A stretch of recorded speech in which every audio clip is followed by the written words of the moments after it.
known as Lal Killa, a pride of India. I have used tissue boxes, cardboard pieces, water bottles, plastic bowls, water bottles, water bottle caps, and jelly boxes, and cable trunking. It's the pride of India because it symbolizes India's struggle for independence.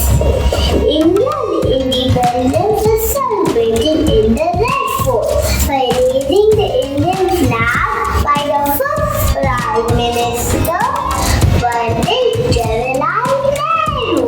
The Red Fort is built by Shah Jahan, who was a king.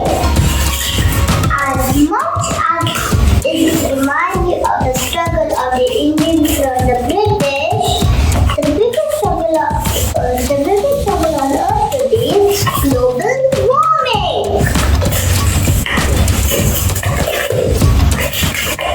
This is my small legend.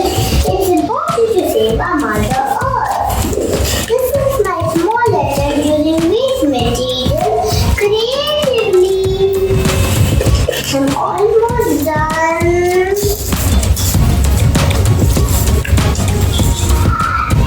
The Red Fort is in Delhi.